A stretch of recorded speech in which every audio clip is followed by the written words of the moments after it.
നമസ്കാരം,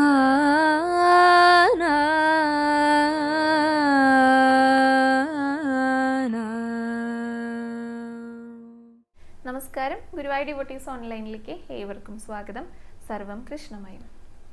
കൃഷ്ണായ വാസുദേവായ ദേവകീ നന്ദനായ ച നന്ദഗോപകുമാരായ ഗോവിന്ദായ നമോ നമഃ. ഇന്നത്തെ വീഡിയോ തീർച്ചയായിട്ടും ഒരുപാട് പേർക്ക് ഉപകാരപ്രദമാകുന്ന ഒരു വീഡിയോ തന്നെയായിരിക്കും കേട്ടോ. ഗുരുവായൂർ ദേവസ്വത്തിലെ ജോലി ചെയ്യണം എന്ന് ആഗ്രഹിക്കുന്ന, ജോലി ലഭിക്കണം എന്ന് ആഗ്രഹിക്കുന്ന നിരവധി ഉദ്യോഗാർത്ഥികൾ ഉണ്ടായിരിക്കും. അങ്ങനെയുള്ളവർക്കുള്ള ഒരു സന്തോഷ വാർത്തയാണ്. ഗുരുവായൂർ ദേവസ്വത്തിൽ പിന്നെയും ജോലി ഒഴിവുകൾ വന്നിട്ടുണ്ട് കേട്ടോ. ക്ലർക്കിൻ്റെ തസ്തികയിലേക്കാണ് ജോലി ഒഴിവ് വന്നിരിക്കുന്നത്. 179 ദിവസത്തേക്കാണ്. അപ്പോൾ അതിൻ്റെ ഡീറ്റെയിൽസ് ആണ് ഇപ്പോൾ നിങ്ങളെ വായിച്ച് കേൾപ്പിക്കാനായിട്ട് പോകുന്നത്. ആ ഒരു വിജ്ഞാപനമാണ്, ആ ഒരു അറിയിപ്പാണ്. ഗുരുവായൂർ ദേവസ്വത്തിൽ LD ക്ലർക്ക് തസ്തികയിലേക്ക് 179 ദിവസത്തേക്ക്, അതായത് 179 ആണ് കേട്ടോ ദിവസത്തേക്ക് താൽക്കാലിക നിയമനം നടത്തുന്നതിന് ഹിന്ദു മതത്തിൽപ്പെട്ട ഉദ്യോഗാർത്ഥികളിൽ നിന്നും 26/6/2026 മുതൽ 3/7/2026 കൂടി അപേക്ഷ ക്ഷണിക്കുന്നു. LD clerk തസ്തികയിലേക്കാന്ന് പറഞ്ഞിട്ടുണ്ടായിരുന്നല്ലോ. 10 ഒഴിവുകളാണ് കേട്ടോ ഉള്ളത്. പ്രായപരിധി ഉണ്ട്. 18 മുതൽ 36 വയസ്സ് വരെയാണ് അപേക്ഷിക്കാനായിട്ട് സാധിക്കുക. അതായത് 1/1/2026 18-ഉം 36-നും മധ്യേ, അതാണ് പ്രായം. അതായത് 1/1/1990-നും 2/1/2008-നും ഇടയിൽ ജനിച്ചവരായിരിക്കണം. ബോത്ത് ഡേറ്റ്സ് ഇൻക്ലൂസീവ് എന്നും പറഞ്ഞിട്ടുണ്ട് കേട്ടോ. പിന്നെ യോഗ്യതയാണ്. യോഗ്യത +2 അല്ലെങ്കിൽ തത്തുല്യം പാസ്സായിരിക്കണം. പിന്നെ അതുകൂടാതെ കമ്പ്യൂട്ടർ പരിജ്ഞാനം കൂടെ ഉണ്ടായിരിക്കണം. അപ്പോൾ ഇതാണ് തസ്തികയുടെ പേരും പ്രായപരിധിയും യോഗ്യതയും കൂടെ പറഞ്ഞിരിക്കുന്നത്. ഇനി കുറച്ച് ഡീറ്റെയിൽസും കൂടി ഉണ്ട്, അതും കൂടെ വായിച്ച് കേൾപ്പിക്കാം കേട്ടോ. അപേക്ഷാ ഫോറം ദേവസ്വം ഓഫീസിൽ നിന്ന് 50 രൂപയ്ക്ക്, 50 രൂപ + 9 രൂപ അതിൻ്റെ GSTയും കൂടെ വരും. അപ്പോൾ 59 രൂപയ്ക്ക് അപേക്ഷാ ഫോറം ലഭിക്കുന്നതാണ്. ഇത് 26/6/2026 മുതൽ 3/7/2026 കൂടി 3 PM വരെ ലഭിക്കുന്നതാണെന്ന് പറഞ്ഞിരിക്കുന്നത്. അതായത് 3 മണി വരെ, ആ ഡേറ്റ് വരെ ലഭിക്കുള്ളൂ. അപേക്ഷയോടൊപ്പം സമർപ്പിക്കുന്ന മെഡിക്കൽ ഫിറ്റ്നസ് സർട്ടിഫിക്കറ്റിൽ ഒപ്പുവെക്കുന്ന ഗവൺമെൻറ് ഡോക്ടറുടെ യോഗ്യത, രജിസ്റ്റർ നമ്പർ, സീൽ, സർട്ടിഫിക്കറ്റ്, ഒപ്പുവെച്ച തീയതി എന്നിവ വ്യക്തമല്ലാത്ത പക്ഷം അപേക്ഷ നിരസിക്കുന്നതായിരിക്കും എന്ന് പറഞ്ഞിട്ടുണ്ട് കേട്ടോ. 6 months from the date of notification അങ്ങനെയും കൂടെ പറഞ്ഞിട്ടുണ്ട്. അത് എല്ലാവർക്കും അറിയുന്നുണ്ടായിരിക്കും. അപേക്ഷയൊക്കെ സമർപ്പിക്കുന്ന സമയത്ത് ഇങ്ങനെയുള്ള സർട്ടിഫിക്കറ്റൊക്കെ 6 മാസമാണ് അതിൻ്റെ കാലാവധി എന്നും എല്ലാവർക്കും അറിയുന്നതായിരിക്കും. മേൽവിഭാഗത്തിലെ അപേക്ഷകരായിട്ടുള്ള പട്ടികജാതി പട്ടികവർഗ വിഭാഗത്തിൽപ്പെട്ടവർക്ക് ബന്ധപ്പെട്ട അധികാരികളിൽ നിന്നും ലഭിച്ച ജാതി തെളിയിക്കുന്ന രേഖയുടെ പകർപ്പ് ഹാജരാക്കിയാൽ അപേക്ഷാ ഫോറം സൗജന്യമായിട്ട് നൽകുന്നതാണ്. അപേക്ഷാ ഫോറം തപാൽ മാർഗം അയക്കുന്നതല്ല. വയസ്സ്, യോഗ്യതകൾ, ജാതി, പോലീസ് ക്ലിയറൻസ് സർട്ടിഫിക്കറ്റ് എന്നിവ തെളിയിക്കുന്നതിനുള്ള രേഖകളുടെ സ്വയം സാക്ഷ്യപ്പെടുത്തിയ പകർപ്പുകൾ സഹിതമുള്ള അപേക്ഷ ദേവസ്വം ഓഫീസിൽ നേരിട്ട് വന്ന് സമർപ്പിക്കാം. അല്ലെങ്കിൽ പിന്നെ തപാൽ മുഖേന അയച്ചു കൊടുക്കുകയും ചെയ്യാം കേട്ടോ. അപ്പോൾ തപാലിൽ അയക്കേണ്ട മേൽവിലാസം ഉണ്ടല്ലോ, അതും കൂടെ വായിക്കാം. അഡ്മിനിസ്ട്രേറ്റർ, ഗുരുവായൂർ ദേവസ്വം, ഗുരുവായൂർ 6800101. ഇതാണ് വിലാസം. ഇത് അയച്ചു കൊടുക്കുന്ന ലഭിക്കേണ്ട തീയതിയും കൂടെ ഉണ്ട് കേട്ടോ. അവസാന തീയതി 8/7/2026 വൈകുന്നേരം 5 മണിക്ക് മുൻപായിട്ട് ലഭിച്ചിരിക്കണം. ആ രീതിയിൽ വേണം അയക്കാനായിട്ട്. അപ്പോൾ അപേക്ഷ ഇവിടെ നിന്ന് വാങ്ങാം, എന്നിട്ട് നേരിട്ട് കൊണ്ടുവന്ന് സമർപ്പിക്കാം. ഈ മേൽ പറഞ്ഞ സർട്ടിഫിക്കറ്റുകൾ എല്ലാതും വെച്ചിട്ട് പോലീസ് ക്ലിയറൻസ് സർട്ടിഫിക്കറ്റിനും ഇതേപോലെ തന്നെ 6 months ആണ് പറഞ്ഞിരിക്കുന്നത് കേട്ടോ. From the date of notification പ്രത്യേകം പറഞ്ഞിട്ടുണ്ട്. എന്നിട്ട് നേരിട്ട് സമർപ്പിക്കാം. അല്ലെങ്കിൽ നേരിട്ട് വരാൻ പറ്റാത്തവർക്ക് തപാൽ മുഖേന അയച്ചു കൊടുക്കാം. ആ അവസാന ലഭിക്കേണ്ട തീയതിയും സമയവും കൂടെ പറഞ്ഞിട്ടുണ്ട്. 8-ാം തീയതി, ജൂലൈ 8-ാം തീയതി വൈകുന്നേരം 5 മണിക്ക് മുൻപായിട്ട്.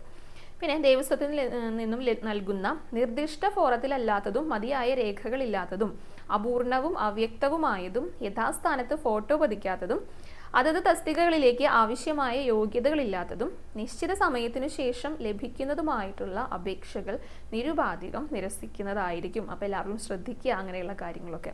ഇത് സംബന്ധിച്ച് യാതൊരു കത്തിടപാടുകളും നടത്തുന്നതല്ല. അപ്പോൾ ഓരോരുത്തരുടെയും ഉത്തരവാദിത്വമാണ് നമ്മൾ അപേക്ഷിച്ചു എന്നുള്ളതും നമ്മുടെ അപേക്ഷ പൂർണ്ണമായിട്ട് അവിടേക്ക് എത്തിച്ചേർന്നു എന്നുള്ളതും ഓരോരുത്തരുടെയും ഉത്തരവാദിത്വമാണ് കേട്ടോ.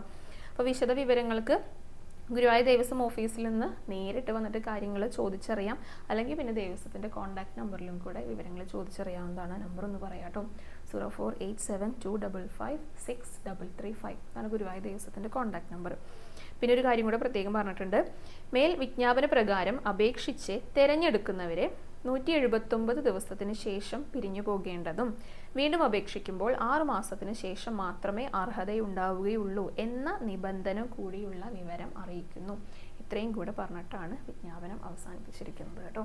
തീർച്ചയായിട്ടും നിരവധി പേര് ആഗ്രഹിക്കുന്ന ഒരു കാര്യമായിരിക്കും. എന്തായാലും അർഹതയുള്ളവർക്ക് ലഭിക്കട്ടെ, ഗുരുവായൂരപ്പൻ അതിനുള്ള അനുഗ്രഹം നൽകട്ടെ. അപ്പോൾ ആഗ്രഹിക്കുന്നവർ ഗുരുവായൂർ ദേവസ്വത്തിലെ ക്ലർക്ക് തസ്തികയിലെ 179 ദിവസം താൽക്കാലികമായിട്ടുള്ള നിയമനമാണ്. അതിൽ ജോലി ചെയ്യാമെന്ന് ആഗ്രഹിക്കുന്നവർക്ക് ഈ പറഞ്ഞ പ്രകാരം അപേക്ഷകൾ നൽകാവുന്നതാണ് കേട്ടോ. ഇനി നമുക്ക് ഗുരുവായൂരപ്പൻ്റെ അലങ്കാരം പറയണ്ടേ. ഗുരുവായൂരപ്പൻ്റെ മാത്രമല്ല, ഭഗവതി അമ്മയും ഗണപതിയും അയ്യപ്പനും ഒക്കെ കാത്തിരിക്കുന്നുണ്ട്. അപ്പോൾ നമുക്ക് എന്തായാലും ഗുരുവായൂരപ്പൻ്റെ അലങ്കാരം തന്നെ പറഞ്ഞുകൊണ്ട് തുടങ്ങാം കേട്ടോ. ഇന്നലെ ഭഗവാനെ നല്ല സന്തോഷത്തിലാണ്. ശ്രീലകത്തേക്ക് അങ്ങോട്ട് നോക്കിക്കഴിഞ്ഞാൽ തന്നെ നല്ലൊരു തിളക്കാട്ടോ. അവിടേക്ക് നോക്കുമ്പോൾ തന്നെ നമ്മുടെ മനസ്സൊക്കെ നിറയും, നമുക്ക് ഒരുപാട് സന്തോഷം തോന്നും. ഈ തിളക്കെന്ന് പറയുമ്പോഴേ ഭഗവാനെ നന്നായിട്ട് അലങ്കരിച്ച് ഒരുക്കിയിട്ടുണ്ട് കേട്ടോ. അത്രയധികം ആഭരണങ്ങളാണ് ഇന്നലെ അണിഞ്ഞിരിക്കുന്നത്. അത് നല്ല വലിപ്പത്തിലുള്ള കാൽത്തളയാണെങ്കിലും കൈവളകളാണെങ്കിലും എല്ലാം നല്ല വലിപ്പത്തിലുള്ളതാണ്. അപ്പം നമുക്ക് നന്നായിട്ട് കാണുമല്ലോ. അതുകൊണ്ട് തന്നെ നല്ല തിളക്കുണ്ടായിരുന്നു, നല്ല ചന്തമുണ്ട് ഭഗവാനെ കാണാനായിട്ട്. ഊഞ്ഞാലിരുന്നിട്ട് ആടിക്കൊണ്ടിരിക്കുകയാണ് കേട്ടോ ഭഗവാൻ. ഇന്നലെ ഊഞ്ഞാലാട്ടമായിരുന്നു, അതായത് കളിച്ചുകൊണ്ടിരിക്കുക കൂട്ടുകാരുടെ കൂടെ. അപ്പോൾ ഊഞ്ഞാലാണ് കൊടുത്തിരിക്കുന്നത് ഭഗവാന് കളിക്കാനായിട്ട്. അതിൻ്റെ മുകളിൽ 2 കൈ കൊണ്ടും ആ ഊഞ്ഞാൽ വള്ളി ഇങ്ങനെ പിടിച്ചിരുന്നിട്ട് ആടിക്കൊണ്ടിരിക്കുക ഭഗവാൻ. മനോഹരമായിട്ടാണ് ഭഗവാനെ ചാർത്തിയിരിക്കുന്നത് കേട്ടോ. കുറച്ച് തടിച്ചൂരുണ്ടിട്ടുള്ള ഒരു ഉണ്ണിയൊക്കെ ആയിട്ടാണ് തോന്നുക. ഒരു 2 വയസ്സ് 3 വയസ്സിൻ്റെ ഉള്ളിലൊക്കെ പ്രായം, അങ്ങനെയുള്ള ഒരു ഭഗവാനാട്ടോ. അത്രയ്ക്ക് പ്രായമായിട്ടായിരുന്നു എനിക്ക് തോന്നിയിട്ടുണ്ടായിരുന്നത്. 3 തിരുമുടിമാലകൾ ഉണ്ടായിരുന്നു ഭഗവാന്. അല്ല, ഏറ്റവും മുകളിലുള്ളത് 3 നിറമുണ്ട്. തെച്ചിയുണ്ട്, തുളസിയുണ്ട്, നന്ദ്യാർവട്ടവും കൂടെ കോർത്തിട്ടാണ്. പിന്നെ രണ്ടാമത്തെ തിരുമുടിമാലയിൽ മുഴുവനായിട്ടും തെച്ചിപ്പൂക്കളാണ് കോർത്തിരിക്കുന്നത്. നല്ല ചുവന്ന തെച്ചിയാണ് കോർത്തിരിക്കുന്നത്. പിന്നെ 3ാമത്തെ തിരുമുടിമാലയിൽ 3 നിറങ്ങളുണ്ട്. പക്ഷെ അതിൽ കൂടുതലും കാണുക ഈ തെച്ചിയും നന്ദ്യാർവട്ടും മാറി മാറി കോർത്തായിട്ടാണ് കാണുക. ഇടയിൽ ഇങ്ങനെ വളരെ നേരത്തെ രീതിയിൽ കുറച്ച് തുളസിയും കൂടെ കോർത്തിട്ടുണ്ട്. അത് വളരെ അടുത്തേക്ക് എത്തുമ്പോഴേ ആ ഒരു തുളസീനെ നമ്മൾ കണ്ണിൽ പെടുകയും ചെയ്യുള്ളൂ കേട്ടോ. പിന്നെ 2 ഉണ്ടമാലകളാണ് ഭഗവാന്, നല്ല തടിച്ചുരുണ്ടിട്ടുള്ള 2 ഉണ്ടമാലകൾ. അതിൽ നമ്മുടെ ഭഗവാന്റെ ദേഹത്തോട് ചേർന്ന് കിടക്കുന്നതിൽ തെച്ചിയുണ്ട്, തുളസിയുണ്ട്, താമരയുടെ ഇതളുമുണ്ട്. പിന്നെ ഒരു ഉണ്ടമാലയിൽ തെച്ചിയും തുളസിയും ഇങ്ങനെ മാറി മാറി കോർത്തിരിക്കാം. ഇതിന് നടുക്കാണ് സന്തോഷത്തോട് കൂടിയിട്ട് നമ്മൾ ഉണ്ണിക്കണ്ണൻ ഊഞ്ഞാലാടുന്നുണ്ടായിരുന്നു കേട്ടോ. പൊന്നിൻ്റെ കിരീടമൊക്കെ ശിരസിൽ അണിഞ്ഞിട്ടുണ്ട്, നെറ്റിയിൽ ഗോപിതിലകുണ്ട്, നല്ല വലിപ്പത്തിലുള്ള കാതുപൂക്കളാണ്. അപ്പോൾ കുഞ്ഞുണ്ണിയാണല്ലോ. അപ്പോൾ ഈ കാതുപൂക്കൾ ഇങ്ങനെ കാതിന് നല്ല വലിപ്പത്തിൽ കാണുമ്പോൾ അത് നന്നായിട്ട് നമുക്ക് കാണുന്നുണ്ട്, നല്ല തിളക്കമുണ്ട്. ഭഗവാൻ നല്ല സന്തോഷത്തിലാണ്. നിറയെ മാലകളൊക്കെ അണിഞ്ഞിട്ടുണ്ട് കേട്ടോ. കഴുത്തിലൊരു വളയം പോലത്തെ മാലയും പിന്നെ 2 മാലയും കൂടി വേറെ അണിഞ്ഞിട്ടുണ്ട്. കൈവളകളും തോൾവളകളും ഭഗവാൻ അണിഞ്ഞിട്ടുണ്ട്. 2 കൈകൾ കൊണ്ടും ആ ഊഞ്ഞാലിൻ്റെ വള്ളി ഇങ്ങനെ പിടിച്ചിട്ട് ആടുന്നത്. അരയിലേക്ക് ഇങ്ങനെയൊക്കെ കെട്ടിയിട്ടുണ്ട്, പട്ടുകോണൊക്കെ ഉണ്ട്, ഓടക്കുള്ളി ഇങ്ങനെ തിരികെ വെച്ചിട്ടുണ്ട് കേട്ടോ ഈ ഇടത്തെ ഭാഗത്തായിട്ട്. ആ ഊഞ്ഞാൽപ്പടിയിലും സ്വർണം കെട്ടിയ ഊഞ്ഞാൽപ്പടി എന്ന് വേണം പറയാൻ. സ്വർണത്തിൻ്റെ നിറത്തിൽ അതിങ്ങനെ നല്ല ഭംഗിയിൽ ഒട്ടിച്ച് വെച്ചിട്ട് ഊഞ്ഞാൽപ്പടിക്കും അലങ്കാരങ്ങൾ ചാർത്തിയിട്ടുണ്ട്. പിന്നെ 2 കുഞ്ഞിക്കാലുകൾ ഇങ്ങനെ തൂക്കിയിട്ടിരിക്കാം. ആ കാലുകളിൽ 2ലും കാൽത്തളകൾ, അതും നല്ല വീതിയിൽ അണിഞ്ഞിരിക്കുന്നത്. അപ്പോൾ ഭഗവാനെ അങ്ങോട്ട് നോക്കിക്കഴിഞ്ഞാൽ സർവാഭരണ വിഭൂഷിതനായിട്ടുള്ള നമ്മുടെ ഉണ്ണിക്കണ്ണൻ ശ്രീലകത്ത് ഊഞ്ഞാലും കെട്ടിയിട്ടിട്ട് ഇരുന്ന് ആടുന്ന പോലെ നമുക്ക് തോന്നാം. അത് വ്യക്തമായിട്ട് മനസ്സിലാകുകയും ചെയ്യും കേട്ടോ. എല്ലാം നല്ല ഭംഗിയിൽ ചാർത്തിയത് കൊണ്ടാണ് അത് കൃത്യമായിട്ട് മനസ്സിലാകുന്നത്. അപ്പോൾ ഭഗവാനെ ഊഞ്ഞാലാട്ടി കൊടുക്കേണ്ടത് ശരിക്കും എവിടെയാണ്? നമ്മുടെ മനസ്സിനുള്ളിലാണ്. അപ്പോൾ എല്ലാവരും ഭഗവാന്റെ ആ ഒരു ഊഞ്ഞാലാടുന്ന രൂപം ഒന്ന് മനസ്സിൽ കണ്ടുകൊള്ളൂ. നമ്മുടെ മനസ്സിൽ തന്നെ ഭഗവാനെ ഒന്ന് പതിയെ ഊഞ്ഞാലാട്ടിക്കോളൂ. ചിലപ്പോൾ പതുക്കെ എന്നൊക്കെ പറഞ്ഞു കഴിഞ്ഞാൽ ഭഗവാൻ പറയും കുറച്ചും കൂടെ വേഗത്തിൽ ആട്ടിക്കോളൂ എന്ന് പറയും. ചിലപ്പോൾ കുട്ടികൾക്ക് അതൊക്കെയാണല്ലോ ഇഷ്ടം. അപ്പോൾ എങ്ങനെയാണോ ഭഗവാൻ പറയുന്നത് അത്തരത്തിൽ ഭഗവാനെ നന്നായിട്ട് അങ്ങോട്ട് ഊഞ്ഞാലിരുത്തി ആട്ടിക്കൊടുത്തോളൂ കേട്ടോ. വലിയ ഇഷ്ടമാണ് നമ്മുടെ ഭഗവാൻ അത്. ഊഞ്ഞാലാടുന്ന ഉണ്ണിക്കണ്ണൻ്റെ രൂപം നന്നായി മനസ്സിൽ കണ്ടുകൊണ്ട് തൊഴുത് പ്രാർത്ഥിച്ചോളൂ. ഗുരുവായൂരപ്പ ശരണം എന്നൊന്ന് കമന്റ് ബോക്സിൽ രേഖപ്പെടുത്തിക്കോളൂ. അങ്ങനെ ഊഞ്ഞാലാട്ടക്കാരനായിട്ടുള്ള നമ്മുടെ ഉണ്ണിക്കണ്ണനെ തൊഴുത് നമസ്കരിച്ചിട്ട് നേരെ ഗണപതിയുടെ അടുത്തേക്ക് എത്തിയിരിക്കുന്നത്. ഗണപതി നല്ല സന്തോഷത്തിലാണ് കേട്ടോ. ഇന്നലെ ഗണപതിക്ക് വൈകുന്നേരം കലശ ചടങ്ങുകളൊക്കെ തുടങ്ങായിരുന്നു. അപ്പം അതിന് മുൻപേ തന്നെ ഞങ്ങൾ തൊഴുതിട്ടുണ്ടായിരുന്നു. അപ്പോൾ ഭഗവാൻ നല്ല സന്തോഷത്തിലാണ്. നല്ല രസമുണ്ട് കാണാനായിട്ട് കേട്ടോ. വളരെ ലളിതമായിട്ടുള്ള അലങ്കാരം, ഒരു മഞ്ഞ പട്ട് കൊടുത്തിട്ടുണ്ട്. അത് അരയുടെ ഭാഗത്തൊക്കെ ആയിട്ട് ചുവന്ന നിറത്തിലുള്ള ലേസൊക്കെ ഇങ്ങനെ തുന്നി പിടിപ്പിച്ചിട്ടുള്ള ഒരു പട്ടുടയാടെയായിരുന്നു ഉണ്ടായിരുന്നത്. കഴുത്തിൽ വളരെ നേരത്തെ ഒരു സ്വർണ്ണമാല അണിഞ്ഞിട്ടുണ്ട്. നെറ്റിയിൽ ഒരു സ്വർണ്ണ പൊട്ട് വെച്ചിട്ടുണ്ട്. പിന്നെ അത് കൂടാതെ വേറൊരു പൊട്ടും കൂടി ഉണ്ട്. അത് ഇങ്ങനെ വെളുത്ത നൂല് കൊണ്ട് ഒരു വൃത്താകൃതിയിൽ നടുക്കൊരു തുളസിയിലൊക്കെ വെച്ച് കഴിഞ്ഞാൽ അങ്ങനെ ഒരു പൊട്ട് ഇടയ്ക്ക് അങ്ങനെ ഓരോരുത്തർ ചാർത്താറുണ്ട്. അങ്ങനെ ഒരു പൊട്ടുണ്ട്. പിന്നെ കിരീടത്തിന്റെ മുകളിൽ അലങ്കാരം, അതിങ്ങനെ തട്ടുതട്ടായിട്ട് ചാർത്തിയിരിക്കുകയാണ്. വെളുത്ത നൂലും ചുവന്ന പട്ടും ചന്ദനവും ഒക്കെ കൂടെ ഇങ്ങനെ ഭംഗിയുള്ള അലങ്കരിച്ച ഗണപതിയുടെ കിരീടം. പിന്നെ ഈ സൈഡിലൊക്കെ ആയിട്ട് ദേഹത്തല്ല കേട്ടോ, ദേഹത്തിന് പുറത്തായിട്ട് ഗോപി തിലകങ്ങളൊക്കെ വെച്ചിട്ടുള്ള വേറൊരു അലങ്കാരം കൂടെയുണ്ട്. അങ്ങനെയായിരുന്നു ഗണപതിക്ക് അലങ്കാരം ഉണ്ടായിരുന്നത്. അപ്പോൾ എല്ലാവരും ഗണപതിയുടെ രൂപമൊക്കെ നന്നായി മനസ്സിൽ കണ്ടോളൂ. എല്ലാ വിഘ്നങ്ങളും മാറ്റി തരണേ എന്ന് നന്നായിട്ട് പ്രാർത്ഥിച്ചിട്ട് ആ വിഘ്നേശ്വരൻ്റെ മുന്നിൽ ഒന്ന് ഏത്തമിട്ടോളൂ കേട്ടോ. ഇനി നമുക്ക് ഭഗവതി അമ്മേനെ കാണാനായിട്ട് പോകാം. ഭഗവതി നല്ല സന്തോഷത്തിലാണ് കേട്ടോ ഇരിക്കുന്നത്. ആ കലശ ചടങ്ങുകളുടെ സന്തോഷമൊക്കെ കാണാനുണ്ട് പ്രത്യേകം മുഖത്ത്. നന്നായി വായ തുറന്ന് ചിരിച്ചിട്ടിരിക്കുന്ന ഭഗവതിയായിരുന്നു. ചുവന്ന നിറത്തിലായിരുന്നു കേട്ടോ പട്ടുടയാട ഉണ്ടായിരുന്നത്. ചെറിയൊരു സ്വരൂപത്തിലാണ് ചാർത്തിയിരിക്കുന്നത്. ഒരു മാല ഇട്ടുണ്ട്, നല്ല ഭംഗിയുള്ള ഒരു പതക്കം പോലത്തെ മാലയാണ് കേട്ടോ. ഒറ്റ മാല ഇട്ടുള്ളൂ, പക്ഷെ നിറഞ്ഞു, അങ്ങനത്തെ ഒരു മാലയാണ്. പിന്നെ കാതുകളിൽ സ്വർണ്ണ പൊട്ടുകൾ വെച്ചിട്ടുണ്ട്. അതിന് മുകളിലായിട്ട് 2 കാതുകളിലും സ്വർണ്ണ ഗോപിയും കൂടെ വെച്ചിട്ടുണ്ട്. കഴുത്തിൽ ഈ മാലയ്ക്ക് മുകളിലായിട്ടേ ഒരു സ്വർണ്ണ ഗോപി തല തിരിച്ച് വെച്ചിട്ടുണ്ട്. നെറ്റിയിലും സ്വർണ്ണ ഗോപിയാണ്. അതിന്റെ കൂർത്ത ഭാഗം താഴേക്കായിട്ട് തന്നെയാണ് കേട്ടോ വെച്ചിരിക്കുന്നത്. പിന്നെ ഒരു കിരീടമാണ്, ചെറിയ സ്വർണ്ണ നിറത്തിലുള്ള ഒരു കിരീടം, ചുവന്ന കല്ലുകളൊക്കെ പതിപ്പിച്ചിട്ടുള്ള ഒരു കിരീടമാണ് ശിരസിൽ അണിഞ്ഞിരിക്കുന്നത്. നന്നായി സന്തോഷിച്ചിരിക്കുന്ന ഭഗവതിയായിട്ടായിരുന്നു ഇന്നലെ അലങ്കാരം. എല്ലാവരും ഭഗവതി അമ്മയുടെയും ആ ഒരു രൂപവും ഭാവവും ആ മുഖത്തുള്ള സന്തോഷവും ഒക്കെ മനസ്സിൽ കണ്ടുകൊണ്ട് പ്രാർത്ഥിച്ചോളൂ കേട്ടോ. ഭഗവതി അമ്മ സന്തോഷിച്ചിരിക്കുന്നത് പോലെ തന്നെ ഭഗവതിയുടെ ഓരോ ഭക്തരെയും ഭഗവതി സന്തോഷിപ്പിക്കട്ടെ. എല്ലാവർക്കും ദുഃഖങ്ങളൊക്കെ മാറ്റിയിട്ട് സന്തോഷം പ്രദാനം ചെയ്യട്ടെ. അപ്പോൾ ഭഗവതി അമ്മേനെയും എല്ലാവരും ഒന്ന് നമസ്കരിച്ചോളൂ. ഇനി നമുക്ക് അയ്യപ്പനെ കാണാം. അയ്യപ്പൻ നന്നായിട്ട് ചിരിച്ചിട്ടാണ് കേട്ടോ ഇരിക്കുന്നത്. പക്ഷെ ഇന്നലെ ഉടയാടയുടെ ഭാഗം ഒന്നും കാണാനില്ല. നിറയെ മാലകൾ ഇട്ടിട്ടുണ്ട്, പൂക്കൾ കൊണ്ട് ഇങ്ങനെ അർച്ചനയൊക്കെ ചെയ്തിട്ടുണ്ട്. അതുകൊണ്ട് ഏതാ നിറത്തിലുള്ള ഉടയാടാന്നൊന്നും കാണാൻ പറ്റിയിട്ടില്ല കേട്ടോ. നിറയെ പൂക്കളായിരുന്നു. കയ്യിലൊരു കദളിപ്പഴം പിടിച്ചിട്ടുണ്ട് അയ്യപ്പൻ. പിന്നെ ആ മാല മുതലാണ് കാണാനുണ്ടായിരുന്നത്. ഒരു സ്വർണ്ണ നിറത്തിൽ മാല ഇട്ടിട്ടുണ്ട്. നന്നായി ചിരിച്ചിട്ടാണ് കേട്ടോ അയ്യപ്പൻ ഇരിക്കുന്നത്. കാതിൽ സ്വർണ്ണ പൊട്ടുകൾ വെച്ചിട്ടുണ്ട് വലുത്. പിന്നെ നെറ്റിയിൽ സ്വർണ്ണ പൊട്ട് വെച്ചിട്ടുണ്ട്. കിരീടത്തിന്റെ അവിടെയും ചെറുതായി ചാർത്തിയിട്ട് സ്വർണ്ണ പൊട്ട വെച്ചിരിക്കുന്നത്. അപ്പോൾ സ്വർണ്ണ പൊട്ടുകൾ കൊണ്ടാണ് ഇന്നലെ കൂടുതലായിട്ടും അലങ്കാരം ഉണ്ടായിരുന്നത്. കയ്യിൽ കദളിപ്പഴം പിടിച്ചിട്ടുണ്ടായിരുന്നു കേട്ടോ. അത് ഇടയ്ക്കിടയ്ക്ക് എങ്ങനെ കദളിപ്പഴം അല്ലെങ്കിൽ ഓടക്കുഴലും ഒക്കെ പിടിക്കാറുണ്ടല്ലോ ഭഗവാന്റെ പോലെ. അപ്പോൾ അയ്യപ്പനും അതൊക്കെ നല്ല ഇഷ്ടം. അപ്പോൾ ഇന്നലെയും കദളിപ്പഴം പിടിച്ചിട്ടാണ് അയ്യപ്പൻ ഇരിക്കുന്നത്. എല്ലാവരും ആ ഒരു രൂപമൊക്കെ മനസ്സിൽ കണ്ടോളൂ. നന്നായിട്ട് അയ്യപ്പനെയും തൊഴുതു പ്രാർത്ഥിച്ചോളൂ. അയ്യപ്പന് മുന്നിലും എല്ലാവരും ഒന്ന് നമസ്കരിച്ചോളൂ. ഇനി രമാദേവി എന്നൊരു ഭക്ത ചോദിച്ച ചോദ്യമാണ് കേട്ടോ. എൻ്റെ വീട്ടിൽ പൂജാമുറിയില്ല എന്ന് പറഞ്ഞിട്ടുണ്ട്. വിളക്ക് താഴെ വെച്ചിട്ടാണ് കൊളുത്തുന്നത്. ഭഗവാന്റെ വിഗ്രഹമുണ്ട്, പക്ഷെ അത് ഷോക്കേസിൽ വെച്ചിരിക്കുകയാണ്. പൊടി പിടിക്കാതിരിക്കാനും ഒക്കെ വേണ്ടിയിട്ടാണ് അങ്ങനെ വെച്ചിരിക്കുന്നത്. ഭഗവാനെ ഷോക്കേസിൽ വെക്കുന്നതിൽ എന്തെങ്കിലും വിരോധം ഉണ്ടോ എന്നാണ് രമചേച്ചി ചോദിച്ചിരിക്കുന്നത് കേട്ടോ. ഇത് മുൻപ് ഞാൻ പറഞ്ഞിട്ടുണ്ട്.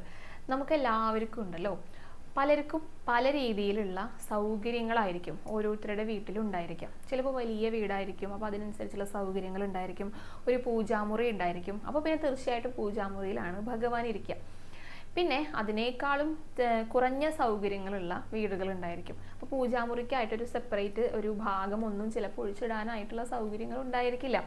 എന്നാലും അങ്ങനെയുള്ള വീടുകളിലും നമുക്ക് ഭഗവാനെ വെക്കാം, നമുക്ക് വിളക്ക് കൊളുത്താം. ചേച്ചി എന്തായാലും വിളക്ക് കൊളുത്തുന്നുണ്ട്, പക്ഷെ ഭഗവാനെ വെച്ചിരിക്കുന്നത് ഷോക്കേസിലാണെന്നാണ് പറഞ്ഞിരിക്കുന്നത്. അങ്ങനെയല്ല കേട്ടോ ചെയ്യേണ്ടത്. നമ്മളിപ്പോൾ ഭഗവാനെ ഒരു അലങ്കാര വസ്തുവായിട്ട് ഒരിക്കലും അങ്ങനെ കാണാനായിട്ട് പാടില്ല. എന്നിരുന്നാലും ആ ഒരു രീതിയിലാണ് വെക്കുന്നതെങ്കിൽ ഷോക്കേസിൽ വെക്കുന്നത് കൊണ്ട് ഒന്നും വിരോധമില്ല. പക്ഷേ നമ്മൾ ഭഗവാനെ കാണുന്നത് അങ്ങനെയല്ല. അപ്പോൾ ആദ്യം പറഞ്ഞ കാര്യം ചെയ്യരുത്.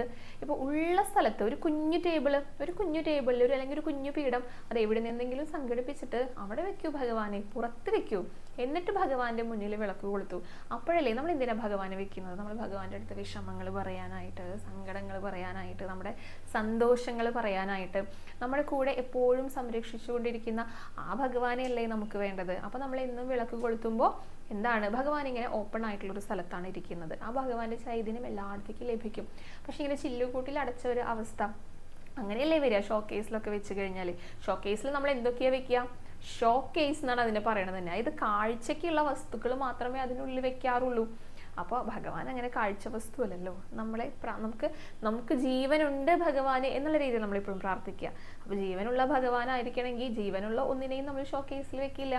അതാണ് അവിടുത്തെ സങ്കല്പം കേട്ടോ. അങ്ങനെ ആ രീതിയിലാണ് ചിന്തിക്കേണ്ടത്. അപ്പോൾ പൊടി പിടിച്ചു കഴിഞ്ഞാൽ എന്ത് ചെയ്യണം? നമ്മൾ വൃത്തിയുള്ള തുണി കൊണ്ട് ഭഗവാനെ തുടച്ചു കൊടുക്കുക. അതിപ്പോൾ ഈ ഫൈബറിൻ്റെയോ പ്ലാസ്റ്റർ ഓഫ് പാരീസിൻ്റെ ഒക്കെ ആണെങ്കിൽ അഭിഷേകമൊക്കെ ചെയ്യാനായിട്ട് ബുദ്ധിമുട്ടുണ്ടായിരിക്കും. അപ്പോൾ അതൊന്നും ചെയ്യാൻ പറ്റില്ല. അപ്പോൾ പലരും ഇങ്ങനത്തെ ചോദ്യങ്ങൾ ചോദിക്കുന്ന സമയത്ത് കമൻ്റ് ആയിട്ടും പറയാറുണ്ട് കേട്ടോ. ഞാൻ നല്ല വൃത്തിയുള്ള കോട്ടൻ്റെ നനഞ്ഞ തൊടി കൊണ്ട് ഭഗവാന്റെ പൊടിയൊക്കെ ഇങ്ങോട്ട് തുടച്ചെടുക്കുന്നു. മതി, അത്രയേ ഉള്ളൂ. പൊടി പിടിച്ചു കഴിഞ്ഞാൽ അത് വൃത്തിയാക്കുക. നമ്മുടെ വീട് പൊടി പിടിച്ചു കഴിഞ്ഞാൽ നമ്മൾ വൃത്തിയാക്കില്ലേ? പാത്രങ്ങളിലോ നമ്മുടെ ഡ്രസ്സിലോ എന്തെങ്കിലും അഴുക്ക് പറ്റി കഴിഞ്ഞാൽ നമ്മൾ വൃത്തിയാക്കില്ലേ? അതേപോലെ തന്നെ അത്രയേ ഉള്ളൂ. വൃത്തിയാക്കാനായിട്ടുള്ള ആ മടി കൊണ്ട് അവരിത് അതിലേക്ക് വെക്കുന്നത് കേട്ടോ. പൊടി പിടിക്കുന്ന അവസ്ഥ വന്നു കഴിഞ്ഞാൽ അത് തുടച്ച് വൃത്തിയാക്കുക, അത്രയേ ഉള്ളൂ. ഭഗവാന്റെ മുന്നിൽ വിളക്ക് കൊളുത്തുക. അപ്പോഴാണ് അതിന് കൂടുതൽ ഒരു ചൈതന്യം അല്ലെങ്കിൽ ഒരു ഐശ്വര്യം ഒക്കെ ഉണ്ടായിരിക്കാം. അപ്പം അത് രമ ചേച്ചി മനസ്സിലായിട്ടുണ്ടെന്ന് വിചാരിക്കണം കേട്ടോ. ഷോക്കേസിൽ നിന്ന് മാറ്റിക്കോളൂ.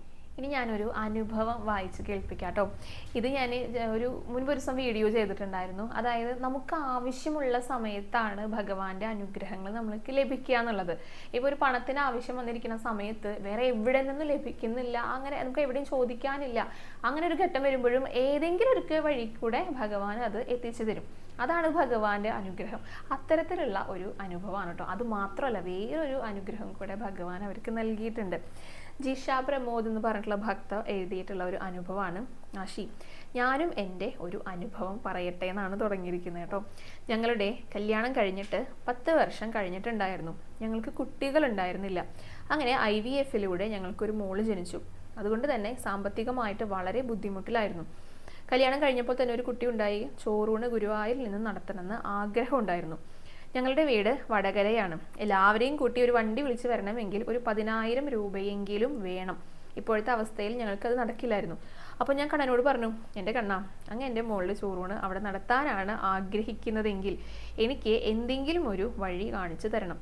അല്ലെങ്കിൽ ഞങ്ങൾ അടുത്തുള്ള ക്ഷേത്രത്തിൽ നിന്ന് ചോറൂണ് നടത്തിയിട്ട് പിന്നെ ഒരിക്കൽ ഗുരുവായൂർ വന്ന് ചോറ് കൊടുക്കാമെന്ന് പറഞ്ഞു. അവിടുന്ന് 2 ദിവസം കഴിഞ്ഞപ്പോൾ ഒരു അതിഥി, അവരുടെ ഒരു ബന്ധുവാണ്, കുഞ്ഞിനെ കാണാനായിട്ട് വന്നു.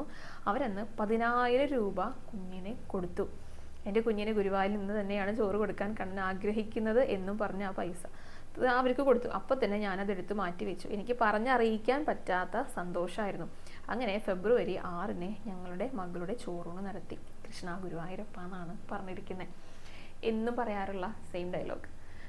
ഇത് ചെറിയ ഒരു അനുഭവമായിട്ട് അല്ലെങ്കിൽ ചെറിയൊരു കാര്യമായിട്ട് സാധാരണക്കാർക്ക് തോന്നും. പക്ഷെ ആ ഒരു അമ്മയുണ്ടല്ലോ, അവർക്ക് കുറേ വർഷങ്ങൾ കഴിഞ്ഞിട്ടാണ് കുഞ്ഞുണ്ടായത്. അതും ഭഗവാന്റെ അനുഗ്രഹമാണ്. അതാണ് വേറൊരു അനുഗ്രഹം കൂടെ അവർക്ക് ഭഗവാൻ നൽകിയിട്ടുണ്ടെന്നുള്ളത്. അതാണ് ഏറ്റവും വലിയ അനുഗ്രഹം. അതോടൊപ്പം തന്നെ ഇവിടെ വെച്ച് ഗുരുവായൂർ വെച്ച് ചോറൂണ് നടത്താന്നുള്ളത് അമ്മയുടെ പ്രാർത്ഥനയായിരുന്നു.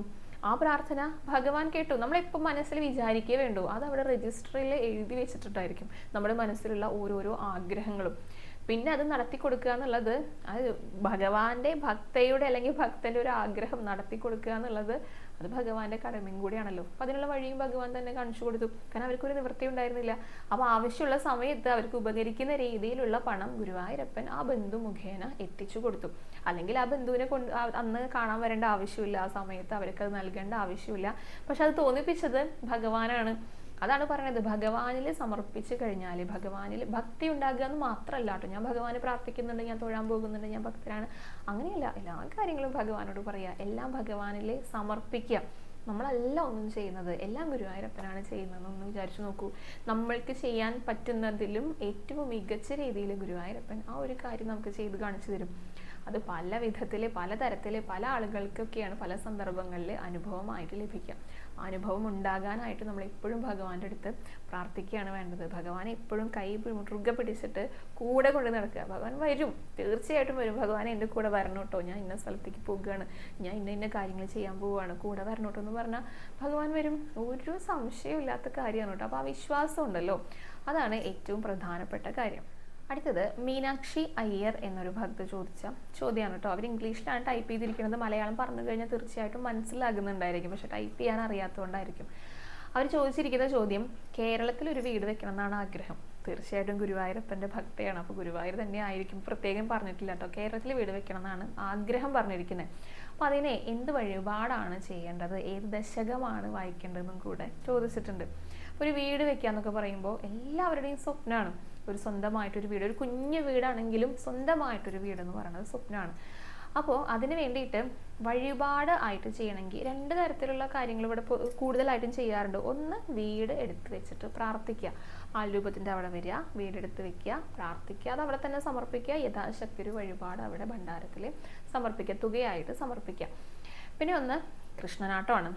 കാര്യസിദ്ധിക്കായിട്ട്, അഭീഷ്ട കാര്യസിദ്ധിക്കായിട്ട് ബാണയുദ്ധം വഴിപാട് ചെയ്യാം. ബാണയുദ്ധം എന്ന് പറയണത് എന്താണ്? എന്ത് കാര്യം വിചാരിച്ചു കഴിഞ്ഞാലും അത് നടക്കും. കാര്യവിജയാണ് അവിടെ. അപ്പോൾ വീട് വെക്കണം എന്നുള്ള ആ ഒരു പ്രാർത്ഥന ഭഗവാനിൽ സമർപ്പിച്ചിട്ട് ബാണയുദ്ധം വഴിപാടും കൃഷ്ണനാട്ടം വഴിപാടും ചെയ്യാം. അപ്പോൾ കൃഷ്ണനാട്ടം ഇനി സെപ്റ്റംബർ മുതലേ ഉണ്ടായിരിക്കുള്ളൂ. സെപ്റ്റംബറിൽ ഷെഡ്യൂളൊക്കെ വന്നിട്ടുണ്ട്. സെപ്റ്റംബറും ഒക്ടോബറും ഷെഡ്യൂൾ വന്നിട്ടുണ്ട്.